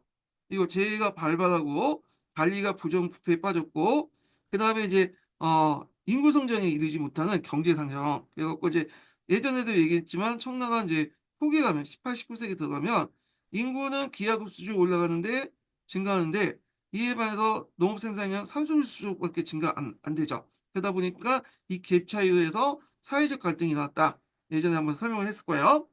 그다음 지주의 토지 집정에 따른 소작농과 자정의 몰락. 자, 그다음 아편 전쟁의 패배로 해서 전쟁 비용과 배상금 지불로 세금이 증가됐고 청조가 약화되고 자 이런 것들 재정적 부담이 일어났고 자, 그다음 남경조약 이후에 무역의 중심지가 상하이로 이동했어요. 그래서 실업자가 증가했는데 예전에는 주로 이제 그 운하가 있었잖아요. 여기 내륙, 내륙에 운하가 있었죠. 내륙 지역에 안쪽을 강통하는 그래서 했는데 이 운하의 에서 종사하는 이제 운송 노동자들이 되게 많았어요. 근데 중심이 이제 남경 조약 이후에 이제 뭐 북경 조약 이후에 항구도 여러 개항을 하다 보니까 여기 바닷길로 이제 옮기게 된 거죠. 내륙 그 해운이 연안 해운으로 옮기게 돼요. 그래서 오히려 이제 요쪽은 번성해지는데 요쪽에 이제 운하 쪽에 있었던 이제 노동자들이 대규모 실업을 하게 되죠. 이런 것들이 이제 사회적 불만들이 불평, 불만자, 그러니까 불평을 갖게 되고 이들이 그래서 이것들이 이제 반란에 많이 참여하게 되죠. 의아선 사건이라든지 그다음에 태평천국 운동에도 이런 이제 운하에서 일했던 노동자들이 많이 참여했다. 이렇게 이제 보시면 되겠습니다. 자, 그다음 무력 집단들이 있는데 강동 강서 지역에 독자적인 무력 세력 집단이 있었다는 거. 예. 그리고 이제 해산된 병사들이 항촌에서 방치해서 얘네들이 또 이렇게 넘어가고 그다음에 천진해 같은 해당 세력들이 특세했다. 이렇게 보시면 돼요. 그래서 이제 중국 같은 경우에는 이제 크게 이제 반청 세력이 두 가지로 나눠볼 수 있는데 하나는 이제 여기 해이수이 남쪽 지역, 강남 지역은 해당 세력들이 많아요. 해당. 대표는 삼합회 같은 거 있죠. 삼합회. 그래서 원래 이 사람들은 청나라 반청 집단이었는데 나중에 청나라가 이제 어떤 정치 결사를 금유하고 그랬거든요. 그래서 이제 비밀 조직이 됐고요. 예. 하여튼 이 삼합회는 그 당시 집단으로서 이렇게 있었고 이 삼합회와 비슷한 뭐 소도회니 뭐 대도회니 하면서 해당 집단이 있었다. 그래서 이들은 청나라 대항하면서도 또 이제 여러 가지 무역도 하고 아편도 다루고 뭐 여러 가지 무역도 하면서 뭐냐면 경제적 어떤 능력도 키우고 그랬어요. 해당색도 있고 요 강북 지역 같은 경우에는 교당색들이 많았어요. 예. 교당색은 어떤 색이냐면 종교 집단이야. 그래서 이들은 반청 집단도 있고 일부는 또 친청 집단도 있어요. 그래서 대표적인 교단 집단이 백령교도 같은 것도 있고 그 다음에 이제 또 하나가 나중에는 의화단과 관련된 그 의화단도 요 교단 집단 중에 하나죠. 그래서 이렇게 그 강남 강북이 각각 이제 해당, 교당 이렇게 이제 집단이 있었고 이들은 때에 따라서는 그 교당은 이제 뭐냐면 청나라 협조하기도 하고 또 반란을 일으키기도 하고 해당 같은 게 철저하게 이제 이건 반청 집단이죠. 예, 민족주의 집단이에요. 자, 그래서 나중에 이제 그 소문이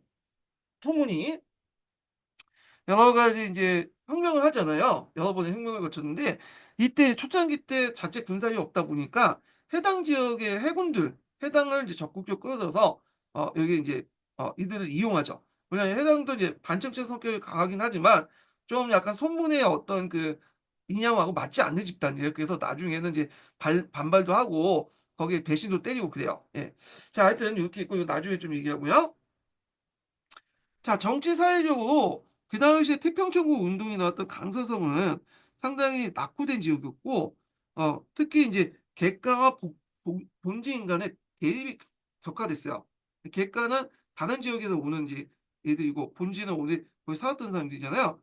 그래서 중국 같은 경우에는 땅이 넓기 때문에 이 객가들이 뭐냐 본지인하고 흡수가 잘 안 돼. 객가 특유의 이제 문화도 있고, 또 언어도 다르고, 그러다 보니까 객가는 객가대로 살고, 본진은 또 본진들이 살아요. 그래서 그들 간에 또 이제 싸움이 나는데 이걸 뭐라고 얘기하냐면 개투라고 해요. 예. 이런 것들이 이제 뭐냐면 배상제에 영향을 줬다. 이 배상제는 그 계가 출신들 구성돼 있죠. 이 태평천국 운동은 계가 출신으로 구성됐어요. 계가인들 구성된 그런 조직이었고, 자, 그래서 이제 청조가 이걸 정치 사회적 아니 청조가 이런 사회 경제적 문제를 해결할 수 있는 역량이 있으면 되는데 역량이 없었죠. 그러다 보니까 이제 농민의 자구강국에 강구되고 되면서 혼란을 일으키고 그래서 해당 같은 이런 이제 비밀 결사가 반성했다. 자, 그런 배경 하에 이제 뭐냐면 일어났다. 이렇게 보시면 되겠습니다. 자, 그러면 태평정부의 지도부는 어떻게 구성되어 있냐 보면 제일 높은 사람이 홍수전이죠. 그리고 2인자가 그 뭐냐면 양수청이야. 그 양수청이 상당히 이제 뭐냐면 여기 보면 알겠지만 숙부의로서 수술 군론제 출신이기 때문에 신분이 되게 뭐냐면 낮죠. 예. 근데 나중에 이제 이 사람이 여러 가지 이제 뭐 그 뭐랄까요? 이게 무슨 사상이냐? 그 당시 이제 강동 그러니까 신내림 같은 것들을 바탕으로 해갖고 하나님이나 예수님으로부터 신내림을 받았다 하면서 이제 뭐냐면 권력을 키웠고 결국에는 이제 홍수전 다음에 2인자로 부각이 되죠. 예. 그 다음에 소조기, 위창이, 뭐 석달계, 이수성 이런 사람들 구성됐다. 이수성은 이제 후기 이제 지도자고요. 자, 그러면 사상을 보죠. 사상을 보면 자, 유교의 대동사상. 자, 이 홍수정이 이끌었던 배상자에는 반유교적인 성격을 띠고 있는데, 보면 그들이 지향하는 것은 유교적인 어떤 모습도 있어요. 그리고 대동사상은 뭐냐면, 예전에 이제 요순시대 같은 그 시대 있죠. 이런 거 돌아가자. 자, 그 다음에 기본적으로 이들은 기독교를 바탕으로 했죠. 그래서 기독교 평등사상인데, 거기에 큰 역할을 했던 것이 건세양용이라는 책이에요. 요거는 이제 어떤 책이냐면, 홍수연은 이제 일찍이 관리가 되려고 과거에 여러 번 응시를 했거든요. 근데 번번이 납방을 했어요. 그래서 이제 그 시에 빠졌을 때 꿈속에 상제가 나타났는데 그래서 이제 이 상제가 뭐라고 하냐면 너는 그 예수님의 아우다. 그리고 내가 이제 뭐냐면 그 사명을 줄 테니까 다시 이제 중국에 돌아가서 나의 명을 받고 사람들 뭐냐면 기독교도 만들어라 이런 사명을 준 거야. 근데 이제 이 책 그 사상에 그 꿈에 나타난 그 내용들은 어디에 큰 영향을 받았냐면 요 앞에서 권세 양형에 영향을 받았어요. 그래서 홍수전이 과거 시험을 보고 돌아온 길에 권세 양원이라는 그 개신교 선전책자를 받았거든요. 그래서 그걸 보고 있다가 나중에 꿈속에서 그런 것들이 나타나게 된 거죠. 예. 그래서 이 건세영은 자, 그래서 이제 이미 이제 요거 자체도 볼 때도 딱 뭐야? 2단이죠, 2단. 예. 그래서 하여튼 이렇게 있다는 거. 자, 요 부분을 한번 동계를 찾아서 한번 읽어보겠습니다. 예. 자, 건세 양용 관련된 내용을 좀 볼게요.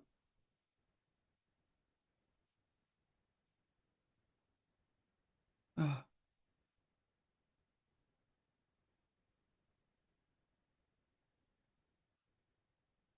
자, 홍수전은 일찍이 그 당시 관리가 되려고 과거 시험을 응시하였으나 번번이 낙방하고 시리에 빠졌을 때 품속에 상제가 나타나 올바른 신앙으로 구세 제민을 그들 열라고 계시하고 기독교에 기했다. 그의 기독교 사상에 큰 영향을 준 책은 바로 건세양훈이라는 개신교 선전책자였다. 저는 친구 풍옥상과 함께 상제를 조직하고 기독 포교하기 시작했다는 거죠. 자, 그래서 이제 요 내용도 이제 보시면 될 것 같고요. 자, 그 다음에 이제 또 앞에서 언급한 것처럼 토속적인 또 일신교, 이런 것들. 그래서 예전에 이제 토속적인 신앙과 또 연결돼서 신내림 같은 강동이 있었어요. 예. 그래서 강동이 큰 역할을 했고 그 역할을 누가 했냐면 그 당시 양수청이 했다. 그래서 자기가 이제 하나님, 예수님 다 뭐냐면 신내를 받았다. 뭐 이런 주장하면서 이런 식으로 해서 이제 교단에서 자신의 위치를 강화시켜 나갔다. 이렇게 보시면 되겠습니다. 자, 그 다음에 이제 이렇게 있고 종래 유교, 불교, 도교 일제히 인연체계 부정이 있고 그렇지만 유교, 불교, 도교 부정했지만 또 알게 모르게 이제 또 받아들이긴 또 받아들이고 그래요. 그래서 새로운 방향을 제시하는 구세적 의미의 종교로서 당시 빈민, 유민, 운송노동자, 그다음에 하급관리 등을 대대수의 지지를 받게 되었다. 자, 그리고 이제 이들이 내었던 이제 구호가 여러분도 알다시피 뭐예요? 예, 멸망 흥한이죠. 멸망 흥한. 그래서 만주족을 멸망시키고 한족을 흥하게 한다. 그래서 이제 이런 걸 내었는데 요거는 이제 그 당시에 이제 해당 세력 때 요게 많이 개입을 하면서 이렇게 반만적인 어떤 성격을 띠게 되었다. 이렇게 이제 보시면 되겠습니다. 자, 그 다음에 이제 이들의 토지제도 관련된 내용을 볼게요. 자, 이들의 토지제도를 천조전무제도라고 하거든요. 자, 요 천조전무제도가 예전에 한번 기출문이 나왔어요. 그래서 그 당시 태평전국군대 단독문제는 지금까지 한 문제도 안 나왔어요. 한 문제 나왔나? 네, 한 문제 나왔는데 단독 문제 나온 게 이게 뭐냐면 천조전무제도야. 나중에 나머지 뭐 한두 문제는 잠깐 언급만 했었고 그래서 이 천조전무제도가 이제 나올 가능성이 많죠. 자, 이 천조전무제도는 그 당시 태평천국 이상이 담고 있는 이제 뭐냐면 제도죠. 그래서 토지제도지만 토지제도를 매개로 해서 군정, 경제, 사법, 교육 등을 포함한 그런 제도다. 그래서 실제로 이 제도가 실시됐는지에 대해서는 아직까지 명확하게 알지 못해요. 그냥 문서상으로만 존재를 하고 있고, 그래서 이제 요게 토지제도 자체가 실시 여부는 정확히 모른다. 그렇지만 이걸 통해서 천조전무제도를 통해서 태평정국이 어떤 이상사회를 이제 펼치려고 했는가는 알 수 있다는 거죠. 예. 그래서 이제 그 가와 나는 천조전무제도와 관련된 이렇게 내용이고요. 그래서 이 천조전무제도 관련된 내용을 한번 읽어볼게요. 예.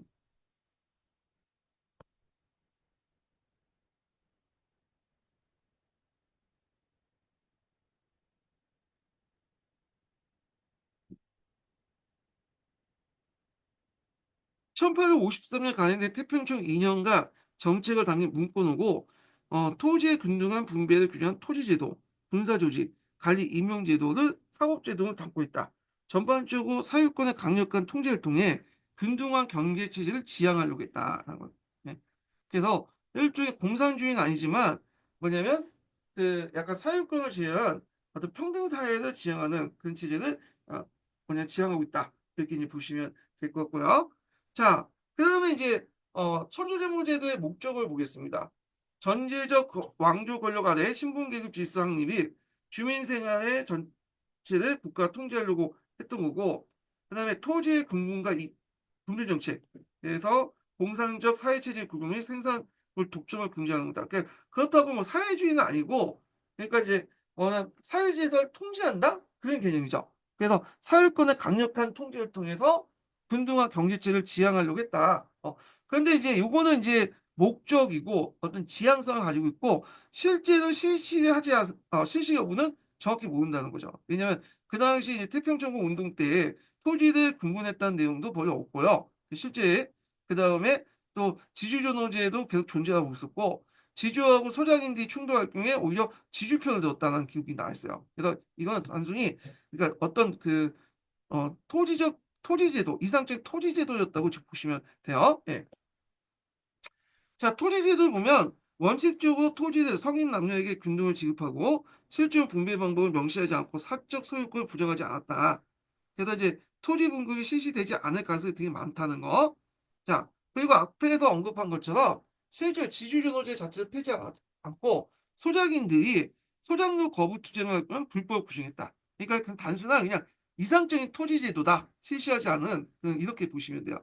그렇지만 이 한간제도 거기에 명시된 한간제도는 실제로 운영했다고 보고 있어요. 이거는요.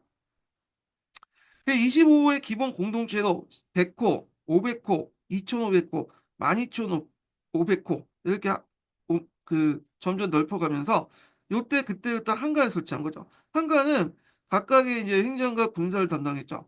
그래서 25호를 기본으로 해서 좀 몇 개 모여서 4개 모이면 100호가 되겠죠. 5개 모이면 500호, 2,500호, 25개 500호, 500호를 5개 모으면 2,500호 이런 식으로 해갖고 각각의 이제 한가를 둬서 일종의 관료제를 뒀다고 보시면 돼요. 그래서 점령 지역에 한간제도를 도입해요. 지방정부를 수입을 시도했다. 그래서 토지제도는 실제로 실시했는지 안 했는지는 정확히 모르지만 이 한간제도는 실시한 것 같아요. 그럼요. 그리고 이제 여기 좀 눈여볼 게 재밌는 게 이걸 이제 토지지도를 이제 토지세를 거둘 때 지정원지에 입각한 거야. 그래서 지정원지에 입각해서 조세 수치를 시도했다. 그러니까 청라의 조세제도를 그대로 받아들여서 이 한강을 통해서 걷게 했는데 그러다 보니까 이게 연결되죠. 소작인의 소작물 거부 투쟁이 일어날 때 뭐냐면 이게 뭐라고 하죠? 갑자기 생각 안 나네. 음, 항조 운동. 네. 항조 운동이 일어날 때 오히려 이제 지주보다는 소작이보다 지주편에 들어갔고 이들을 이제 탄압했다는 게 요거야. 왜냐 지정은제에서는 꼭 부세가 지세잖아요. 예. 그러니까 청나라도 그 당시 이제 뭐 소작쟁이 하면 폭발은 이제 돈을 갖고 소작이들 탄압을 했잖아. 왜냐 지세를 제대로 못 거두니까 똑같은 것 같아. 예. 자 이렇게 있고 자 초기에는 한간들이 합층이지만 후기에는 이제 그 지역의 지주나 신사들이 한가지를 다수 차지했다. 이렇게 보시면 되고요. 자, 재정적으로 볼 때는 모든 생산물을 국가에 관리하고 분배해서 잉여 생산물 국가의 기속을 규정했다. 근데 이거는 그 뭐냐면 이상적인 거고 실제 그렇지는 않은 것 같아요. 여기는 아까 말했죠. 천조 정무제도에서 볼 수 있듯이 이게 뭐냐면 사회권을 강력하게 통제를 통한 균등한 경제체를 지향을 한 것뿐이지. 그래서 이것도 토지제도나 재정에 이렇게 이제 반영하려고 노력하려고 했지만 실제는 잘 안 됐다 이렇게 보시면 돼요. 이군요. 그래서 실제로 이제 실시했던 제도는 천무저 그 천주 전무제도에서 한간제도 정도만 이렇게 실시로 실시했다 이렇게 보시면 될 것 같고요. 자, 그다음에 개혁 내용을 이제 보면요. 악습, 그러니까 아편, 노동, 매춘, 전족, 추첩을 폐지했다. 전족은 여러분들 알다시피 발을 조그맣게 만드는 것을 이제 전족이라고 하잖아요. 그래서 여성의 발을 인위적으로 묶어 놓아서 바주가 억제해서 일종의 이제 신체 변조를 통해서 하는데 이 전족 같은 경우에는 왜냐? 이렇게 하면 이제 남자들의 어떤 성적 호기심을 자극시킬 수 있고 성적 만족을 자극시켰다고 하는데 잘 모르겠어요. 이게 이제 어 제가 알기로는 5대 십국 시대 때부터 시작됐다고 알고 있거든요. 예. 그래서 이 전족을 폐지하려고 했다. 이렇게 보시면 되고 그리고 객가인들은 여자들에게 전족을 안 시켰어요. 왜냐면 여자들도 노동력이기 때문에 전족을 시키면 농사를 짓게 할 수 없잖아. 그러다 보니까 이 객가들은 아예 전족 자체를 못 하겠죠. 자, 하여튼 전족을 폐지시키고 남녀 평등, 토지 균분, 병발 금지했다. 그래서 겉으로는 근데 남녀 평등이라고 하지만 말기에 들어가면 다 이제 청나라 그 거기 지도부에 있는 사람들이 첩도 들고 그래요. 막 실제 잘 안 됐고 그다음 토지균분 같은 경우에는 앞에서 이제 얘기한 천조 전무제도 이걸 하는데 실시 여부는 정확히 알 수 없고 아마 실시하지 않을 거라고 보고 있어요. 실시하지 않을 거라고. 그다음 변발 금지. 변발은 이제 왜 금지? 아까쯤에 멸망 흥한하고 연결해서 보시면 되죠. 만주족은 변발이고 한족은 뭐예요? 예, 이 사람들은 장발이잖아요. 그러니까 청나라 때 만주족 정부에 개긴다. 그걸 이제 보여주기 위해서 장발을 했어. 예. 그래서 이런 것들이 태평천국 운동 때도 보이고요. 백령교도에 난 때도 보이죠. 예. 그리고 뒤에 이제 청나라 일본에 갔던 청나라 유학생들이 밤청을 나타내기 위해서 머리를 잘랐다고 그래요. 단발냈다고 하죠. 예. 그래서 이제 이렇게 변발 금지는 그다음에 반증적인 어떤 그 상징적인 조치였다. 이렇게 보시면 되고. 자, 그다음 조세 경감, 새로운 달력, 화폐 발행, 국어문체 시착, 그다음에 이제 반유교적 성격을 띠고 있기 때문에 유교 배척 및 공자모 파견. 그러니까 이런 것들이 신사층의 반발을 불러일으켰어요. 예. 그래서 이제 이런 것도 좀 기억을 해두시고요. 그래서 예전에 어떤 시험문이 나왔냐면 태평천국 운동하고 그다음에 문화대혁명, 그다음에 신문화 운동. 이게 공통점이 뭐냐? 네, 뭐겠어요? 선지가 쭉 나와 있고 네, 반유교적 성격을 띠고 있다. 이게 이제 시험문이 나왔거든요. 자, 그다음에 자정신표를 보겠습니다. 자, 자정신표는 홍인간이라는 사람이 썼던 게요. 이 홍인간은 그 태평종은 말기 때 지도자예요. 그래서 태평종 말기 때 들어가면 이제 네 분이 들어갔고 실제로 홍수전 외에 다른 사람 다 죽고 없어지고 그랬거든요. 그래서 이제 주로 그 당시 홍수전이 자기 친족들을 이제 그 모아가지고 지도부를 새롭게 구성을 했어요. 그 중에 대표적인 인간이 홍인간이야. 그래서 홍인간이 썼던 책이 있는데 이게 자정신편이라는 책이 있어요. 자정신편. 네. 그래서 이제 여기 내용을 보면요. 분당의 해소 등을 통한 중앙집권 강화, 서구 기술이나 문무의 도입이나 서구 열강과의 우호적인 외교, 그리고 교육관계 증진을 위한 중국의 국부와 민부의 증진 등 개량적인 근대화를 추구했고요. 그다음 제한적이지만 그 당시 자본주의적 개혁 방안으로서 기왕의 태평적 경제 이념과 대조적으로 이해한다. 자, 기존의 태평정국의 경제 이념은 뭐죠? 아까 지명했죠. 분분상선이죠. 예. 그래서 사유권을 억제하는 분분 경제 체제잖아요. 물론 약간 이제 공산주의는 아니지만 공산주의 약간 비슷한 그런 체제였죠. 근데 여기는 자본주의 어떤 개혁방을 제시했다는 거죠. 그래서 물론 자정신편에 있는 내용이 이 태평전국의 이념을 대변할 수 없죠. 했지만 태평전국 안에서도 자정신편 같이 뭔가 이제 새로운 근대적 어떤 방향을 추구하는 그 흐름도 존재하고 있었다. 근대적이고 자본주의적 흐름을 추구하는 방향도 있었다고 이제 알 수 있는 책이 이 자정신편이다. 그래서 요 이름 정도는 좀 약간 기억을 해 두실 필요는 있을 것 같아요, 여기는요. 자, 그다음에 왜 그 태평천국이 실패했는가?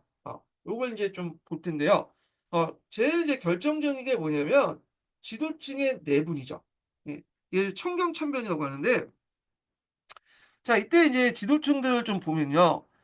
그 앞에 이제 했던 그 인물들 있잖아요. 이 인물들 좀 보면 홍수전, 홍옥산, 양수천, 소조기, 위창이, 뭐 석달개 이렇게 있거든요. 근데 홍옥산하고 그다음에 풍옥산하고 소조기는 태평천국이 이제 막 이렇게 자리 잡은 과정에서 여러 가지 전투가 있었잖아요. 그때 이제 없어졌고 이제 죽었고. 그래서 그 태평천국이 남경에 딱 정착해갖고 이제 지도부를 이제 이렇게 남경에 정착했을 때는 홍수전하고 그다음 양수천, 위창이, 석달계가 이제 주요 인물로 남아 있었어요. 그래서 자기들이 각각 왕이라고 지칭하고 이제 통치를 하고 있었는데 그 당시에 이제 여기 청경이라는 것은 남경을 얘기해요. 남경에 딱 이제 수도를 정하면서 여기에서 정착을 했죠. 그래서 이때 이제 뭐냐면 어 홍수전이 청왕으로서 주 역할을 중심 역할을 했고, 자, 그 외에도 어떤 사람이 있냐면 동왕이었던 양수청이 있었어요. 그 다음에 이제 또 누가 있었냐면 그 당시 어 위창이가 있었죠. 위창이. 그래서 위창이가 있고 그 다음에 석달기가 있었죠. 석달기. 자, 그래서 이제 이렇게 있었는데, 그 당시에 이제 여기 석달기하고 양수청이 사이가 안 좋았어요. 이 사람은, 지가 좀 낫죠. 수수 굳었던 그 숲 구이 출신이고, 이 사람은 이제 좀 약간, 지주 출신이야. 그러니까 얘가 좀 신사층에 가깝다고 보시면 돼요. 그래서 사이가 별로 안 좋았고, 그래서 양수청이 또, 홍수전을 좀 약간 왜냐면 깔보는 부분이 있었어요. 가끔씩 홍수정 불려갖고 하나님 예수님한테 뭐 신내림 받았다 무릎 꿇어라 하면서 홍수전이 그거에 대해서 상당히 불만을 갖고 있었고, 그래갖고 이제 이래서 이제 이런 과정에서 뭐냐면 청경사변이 등장했다. 청경사변이 터졌다. 이렇게 이제 보시면 되겠습니다. 그래서 동학양수청이 아까 종결 건의로 그 막 위세를 떨치니까 위창이가 이제 습격을 했죠. 그래서 양수천파를 다 죽여버렸어. 걔네들이. 그리고 이제 근데 문제는 이 양수천의 군대가 그 당시 태평천국의 정예군이었거든요. 그러니까 정예군이 상당히 이제 천하 그 없어졌다고 보시면 되겠죠. 자, 그리고 이제 이렇게 있고 또 위창의 세력들이 너무 커지니까 뭐냐면 그 당시 이제 청왕이 위창이를 이제 또 제거했어요. 아니, 다시 얘기할게요. 아, 자, 자문했는데 다시 얘기할게요. 이거 다시 좀 제가 자문 얘기했어. 다시 할게요. 여기 보면 청왕이 이제 뭐냐면 홍수전이고, 설명하다 자문 얘기했네. 예. 동왕이 위창이. 그 다음에 여기가 이제 동왕이 이제 양수청이죠. 그 다음에 위창이가 있고 석달개가 있고 이렇게 있거든요. 예. 위창이 석달개 이렇게 이제 있는데 다시 이제 또 하겠습니다. 예. 잠깐만요. 이게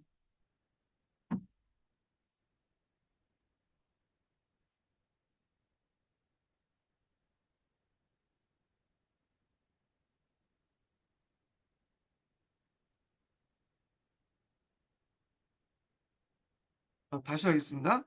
자, 그래서 이제 그 당시 요 둘 간의 관계가 사이가 나빴죠. 위창이하고 그 당시 양수청의 사이가 이제 나빴는데, 자, 그래서 이제 위창이가 양수청을 이제 공격해서 이들과 이제 이들 군대를 이제 다 처형을 시키거든요. 그래서 이게 정예병이기 때문에 상당히 이제 뭐냐면 상당히 타격을 줬고, 그다음에 홍수천이 이제 나중에 위창에 너무 걸려 커지니까 그 당시 이제 뭐냐면 그 홍수정이 위창이 쳐요. 그래서 위창이도 죽고, 그리고 나머지 이제 좀 실세가 나는 석달개인데 석달개가 이제 위창이를 이제 처단하고 석달개에 불렸는데 어 그 당시 이제 그 석달개가 청왕의 어떤 의심을 받을 거라 생각하고 이 석달개가 이제 청왕이 자기를 죽일 거라 생각하니까 남경으로 도망을 가요. 그러니까 요 과정에서 이제 요 세력들이 다 없어지게 되죠. 그리고 이제 청경에 남았던 세력들이 홍수전밖에 없어요. 그러니까 이제 홍수조는 청경사변 이후에 홍씨 일족만 증용을 하게 돼요. 그래서 홍씨 일가의 전제 왕조가 일어났고요. 그때 이제 뭐냐면 그때 등용했던 홍씨일가들이 무능했기 때문에 많은 상실하기 군사 지도자 신라가 상실되고 결국엔 태평천국 국민들의 어떤 사기를 저하시켰다. 이렇게 이제 보시면 되겠습니다.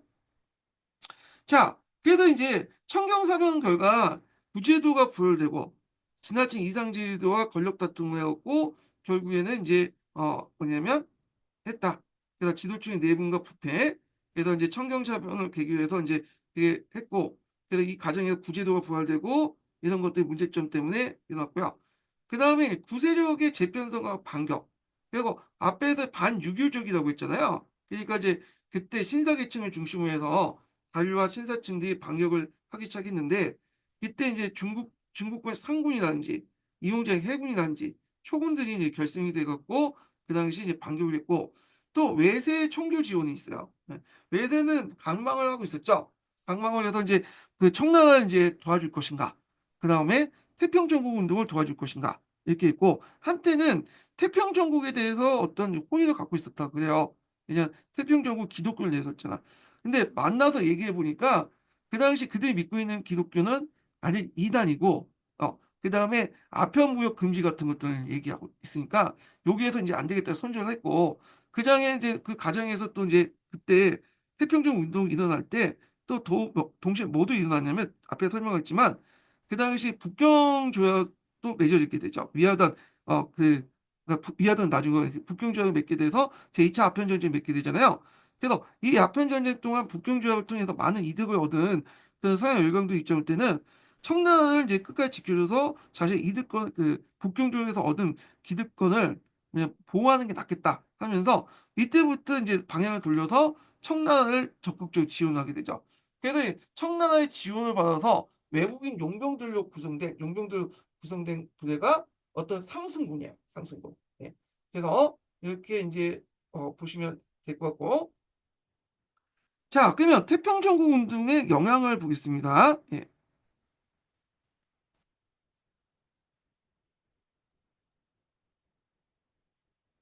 영향을 보겠습니다.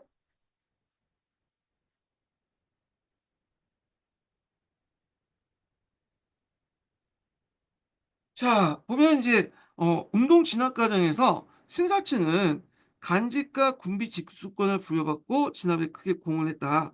그래갖고 양무운동의 추진 세력들이 등장했는데 이들을 말하죠. 이들. 음. 그래서 또 그 지방에 이제 뭐냐 군비 징수권은 이제 뭐냐 이금을 얘기해요. 통행세 징수권을 얻게 돼서 이들이 이제 군사적이나 정치적으로 성장했다. 그리고 이들 세력들이 이제 양무운동의 추진 세력들 등장하게 되고요. 그래서 이제 우리가 알고 있는 중국군이라든지 이용장이라든지 이런 사람이고, 자 운동 진학 과정에서 이용장의 해군 등 총독과 수무의 병권이 증가돼서 공부의 기운이 형성됐고요. 그 다음에 이제 태평천국 운동은 민중혁명의 어떤 성부를 보죠. 아래로부터 흐름. 그래서 봉건적 정치, 사회, 경제 타파를 위한 농민 중시의 반봉건적 계급혁명의 표시가 되면서 신해혁명이나 모태통의 군사편제에 큰 영향을 줬다. 요거 기억을 해두시면 되겠습니다. 그래서 이제 요 관련된 내용을 한번 읽어볼게요. 요거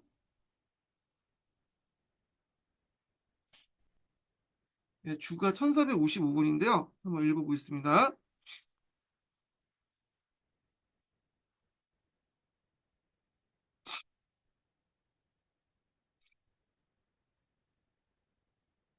자, 청조는 이들 지방군에 대한 통제를 갖지 못, 잠깐만.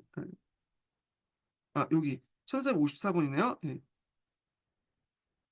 자, 태평천국은 농민의 여망이 군중한 소유와 분배, 그리고 상제 아래에서의 만민평등을 지향하는 이념을 제시함으로써 초기 세력 확대에 성공했다. 자, 그래서 이제 있고, 제가 잘못 읽었어요. 예, 뒤에 있는 내용을, 그런데, 여기, 1456번 읽어볼게요. 자, 승호는 이들 민족혁명의 성부로서 높이 평가하고, 요거 이제 앞에서 얘기한 태평천국 운동을 얘기한 거죠.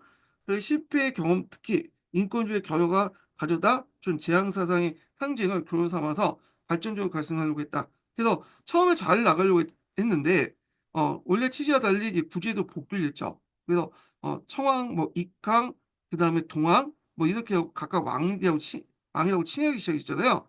근데 이런 것들이 이제 뭐냐면 어, 인권주의, 결여됐기 때문에 이런 것들이 나타났다. 그렇지만 이걸 비판적으로 개선할 필요는 있다. 이렇게 이제 얘기하고 있고요. 그러니까 그 재앙을 개선하는 게 아니라 태평조국 이념을 비판적으로 개선을 할 필요가 있다. 문제점이 있음에도 불구하고요. 자, 중국 공산당은 1927년 이후 농촌에서 홍군을 건설하는 과정에서 태평조국 운동을 농민전쟁을 평가하고 그 군대의 편성과 규율로부터 배우고자 하였다. 이렇게 이제 보시면 될 것 같습니다. 자, 그다음에 이제 또 이 태평천국 운동은 특이하게 서구의 기독교 사상을 바탕으로 했던 거죠. 그러니까 예전에 이제 운동들 보면 그 종교 운동을 보면 되게 백령교도 같은 것도 있잖아요. 그런데 요거는 백령교도가 아니라 그러니까 이런 그 백령교도처럼 이제 뭐냐면 이게 뭐죠? 갑자기 백령교도 같은 사상이 바탕이 됐던 이런 이제 그 불교 사상, 그러니까 이제 파생 사상 같은 거 있죠. 그런 사상이 아니라 서구의 기독교 사상을 바탕으로 했던 것이 좀 특이하다. 이렇게 이제 보시면 될 것 같아요. 자, 그래서 이제 이렇게 해서 태평천국 운동 관련된 내용을 봤고요. 자, 그다음 볼 게 뭐냐면 양구 운동이야. 양구 운동. 예. 그래서 이 양구 운동은 시험 문제에 자주 나오죠. 예. 그래갖고 요거는 좀 여러분들이 심층적으로 볼 필요가 있어요. 한 대여섯 번 나온 것 같아. 양궁운동은. 자, 그래서 이 양궁운동은 좀 다음 주에 진행을 하겠습니다. 그래서 요번 주부터 해서 계속 이제 한 시간씩 계속 나가서 요 중국사 강의를 이제 최대한 뭐 8월달 안에도 맞출까 합니다. 예, 오늘 강의 들으셔서 수고하셨고요. 예, 다음 주에 뵙겠습니다.